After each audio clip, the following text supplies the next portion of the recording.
নমস্কার বন্ধুরা, আমি অনু স্বাগত জানাই আমার রান্নাঘরে আপনাদেরকে। নতুন সময় নতুন এক রেসিপি নিয়ে চলে এসেছি আপনাদের সামনে। শীতেই পড়ছে, এবার শীত শীত একটা আবহাওয়া, শীত পড়তে চলেছে, তাই বাজারে ফুলকপি অ্যাভেলেবেল চলে এসেছে। তাই আজকে আমি এই যে দেখুন, খুব ফ্রেশ একটা ফুলকপি, আর কিছুটা আমি এখানে আগেই ছাড়িয়ে রেখেছি, আমি গোড়াটা কেটে ফেলে দিয়েছি দেখুন। তো আজকে এই শীতের হালকা শীতের আমেজে ভাবলাম আজকে একটা নতুন রেসিপি করে ফেলি, তাই আমি আপনাদের জন্য আজকে ফুলকপি রোস্ট নিয়ে এসেছি। তা আমি একটা একটা করে ফুলকপির এক একটা কেটে নেব। এক একটা ফুল আমি এই ফুলকপির এখান থেকে বের করে নিয়েছি। খুব বেশি ছোট করব না, এগুলো একটু বড় বড়, রোস্ট একটু বড় বড়ই রাখা ভালো, সেটাই বেশি ভালো লাগে। এগুলো আমার সাইড থেকে ছেড়ে গেছে, তাই ছোট ছোট হয়ে গেছে। তো এই দেখুন, আমি এগুলোকে একটু গরম জলে দিয়ে দেবো। আমি একটা ফুলকপি আগেই আমার আনা ছিল, তাই আমি এটা একটু গরম জলে হালকা দিয়ে তুলে রেখে নিয়েছি। গরম জলে ভাপাইনি, এটা জাস্ট একটু গরম জলে দিলে এর মধ্যে যে নোংরা আর পোকামাকড় যা থাকবে সেটা বেরিয়ে যাবে। সেই জন্য আমি একটু এটা গরম জলের মধ্যে একটু নুন দিয়ে কিছুক্ষণের জন্য রেখে দেবো। এই যে আমার গরম জল রেডি হয়ে গেছে, আমি এই জলের মধ্যে এগুলোকে ফেলে দিলাম।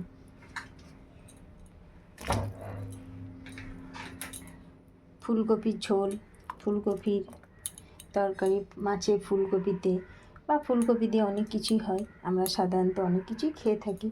তাই আজকে অনেক দিন পর ভাবলাম একটু আজকে রোস্ট বানাই।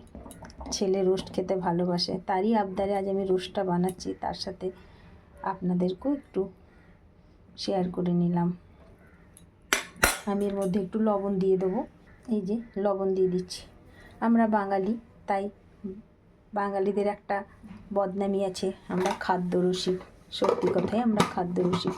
খেতে আমরা বিভিন্ন স্বাদের ভিন্ন ভিন্ন রান্না আমরা খেতে ভালোবাসি। তাই কোনো জিনিস যখনই নতুন কিছু সবজি আসে বাজারে, সিজন অনুযায়ী যখন যেভাবে সবজি, মাছের সিজনে মাছ, সেইভাবেই আমরা প্রত্যেকটা সিজন অনুযায়ী খেতে থাকি নতুন নতুন রান্না করে। এটা আমি 7-8 মিনিট মতো ঢাকা দিয়ে একটু রেখে দেব। ততক্ষণ আমি একটু আদা কেটে নিই, মশলাটা ততক্ষণ রেডি করে নিই। 8 মিনিট আমার হয়ে গেছে, আমি এবার ফুলকপিগুলো ছেঁকে তুলে নেব।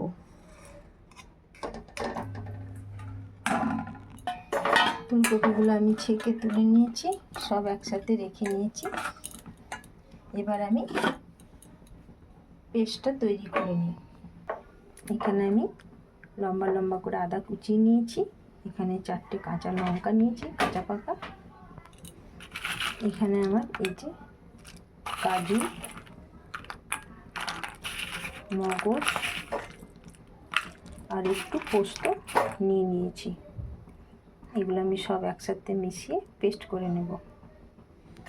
আমি কাজুটা একটু রোস্ট করেই রেখেছি, তাই আমি কাজু, মগজ আর পোস্তটা আগে একটু গুঁড়ো করে নেব। আমি এর মধ্যে একটু হালকা একটু গরম করে জিরে দিয়ে দিলাম। জিরেটাও আমি গুঁড়ো করে নেব, এটা আমার আগেই দেওয়া উচিত ছিল, আমি দিতে ভুলে গেলাম। তাই আমি আগে জিরেটা একটু গুঁড়ো করে নিই, তারপর আদা লঙ্কাটা দিয়ে আমি এটাকে পেস্ট করে নেব। আদা লঙ্কা দিয়ে দিলাম। এবার আমি এটাকে একটু জল দিয়ে ভালো করে মিহি করে পেস্ট করে নিই। পেস্টটা আমার তৈরি হয়ে গেছে। একটু কিশমিশ, আদাটা ভালো করে পেস্ট হয়নি, আরেকবার আমাকে আদাটা পেস্ট করতে হবে। এর সাথে আমি কতগুলো কিশমিশ দিয়ে দেবো। কিশমিশটা আমি দিতে ভুলে গেছিলাম, তবে এটা অপশনাল, কেউ দিলে দিতে পারে, না দিলে না দেবেন। কিশমিশটা দিলে বেশ একটু মিষ্টি মিষ্টি স্বাদটা আসে, ভালো লাগবে।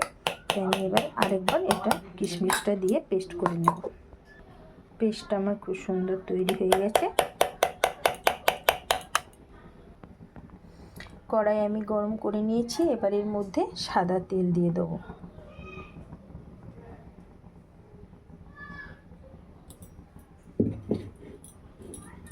সাদা তেলের সাথে আমি একটু বাটার অ্যাড করে দিচ্ছি, এতে গন্ধটা খুব ভালো আসবে। আর আমি ফুল দিয়ে নিরামিষ করছি, এখানে পেঁয়াজ রসুন দিয়ে আমি রোস্টটা করবো না, তাই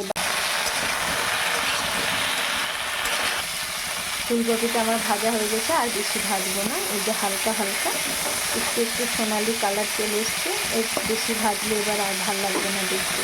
এবার আমি ফুলকপিটা তুলে নেব। ফুলকপি ভেজে তুলে নিয়েছি আমি, এই দেখুন খুব সুন্দর ভাজা হয়েছে আর হাফ সেদ্ধও হয়ে গেছে।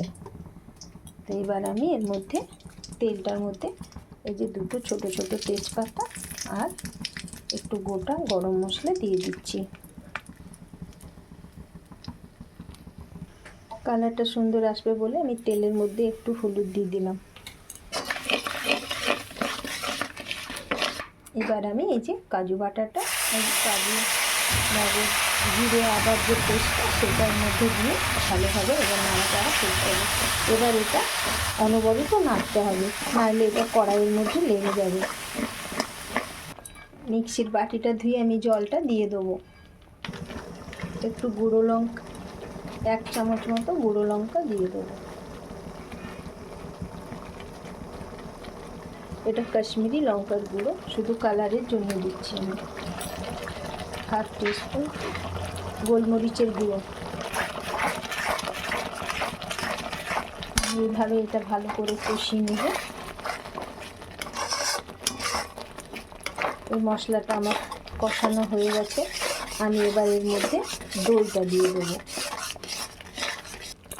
এখানে আমি 3 চামচ মতো দই ফেটিয়ে রেখেছিলাম, সেই দইটা আমি এর মধ্যে দিয়ে আবার মিনিট 3-4 আমি ভালো করে কষিয়ে নেব। বাড়িতে তৈরি করা 1 টিস্পুন আমি ভাজা মশলা দিয়ে দিচ্ছি। যেহেতু আমি দই দিয়েছি তাই 1 চামচ চিনি দিয়ে দেবো ব্যালেন্স করার জন্য, টকটা ব্যালেন্স করতে এই চিনিটা দিলে, তাই আমি চিনি দিয়ে দিলাম। এবার আমি ভেজে রাখা ফুলকপিগুলো এর মধ্যে দিয়ে দিলাম।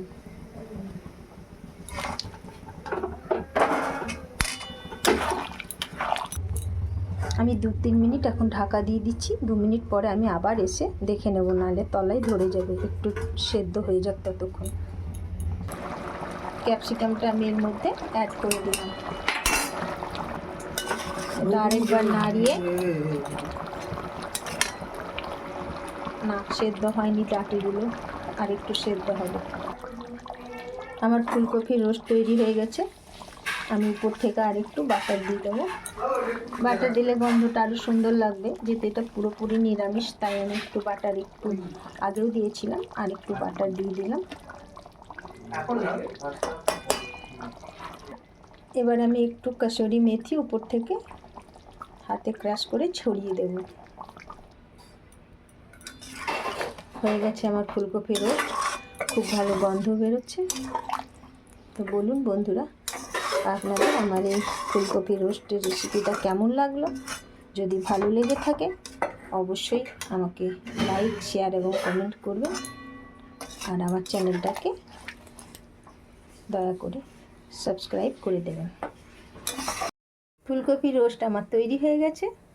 এটা লুচি, পরোটা, নান, কুলচা, ফ্রাইড রাইস, পোলাও সবার সাথেই খুব ভালো যায়। আর আমরা বাঙালি খাদ্যরসিক, আর আমাদের বাড়িতে সাধারণত টিফিনে লুচি পরোটা হয়েই থাকে, আর তার সাথে ফুলকপি রোস্ট আর এই শীতকালে দারুণ জমে যাবে। তো অবশ্যই করে খাবেন।